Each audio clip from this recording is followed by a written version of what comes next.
really started as a reaction to Obamacare, to the stimulus bill, as well as the bailouts. We don't know what this agenda, if there is an even agenda, is. And part of the circus and sideshow that we've seen from this turn people off. They've been pretty open about a lot of things, from, big government bailing out, big banks, etc., unemployment being what it is, people having a hard time getting a job. I mean, it's a hodgepodge. There's a lot of stuff that is voicing frustration. Lack of banking reform, lack of investigating Wall Street, no prosecutions of a single person on Wall Street. Come on.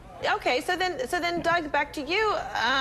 Is it going to be up to these presidential contenders, to involve what's going on in Wall Street in their campaigning? Well, I think they've been doing that anyways, and they'll continue to talk about the economy and jobs. It's certainly what Herman Cain's background speaks to. It's what Mitt Romney's talked about, Governor Perry's record in Texas. But so far it looks like Ron Paul is the only one who's really kind of chiming in with, I relate to what's going on with Occupy Wall Street. The other candidates are kind of staying away from it. And that's probably why you see him in the polls not exactly doing very well. All right, sorry, Doug, on that again? I think that's why you see Ron Paul not actually doing very well in the polls when it comes to where the candidates He's done well in some recent straw polls.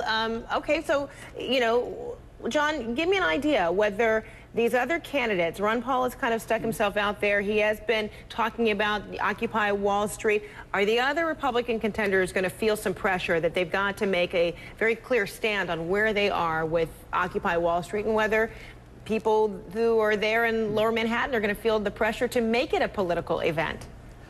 I think there's going to be ongoing pressure and increasing pressure for the Republicans to show some sympathy for Main Street. I think traditionally the Republican Party has a little too much sympathy for Wall Street and not enough for the middle class. And I think, one might even say the Republicans practice class warfare by only representing the upper class. So I think there's always that pressure, but it depends where these protests go. They have grown exponentially over the last month, really. If it keeps growing at this rate, I don't know how the candidates are going to sort of avoid talking about it and expressing some sympathy.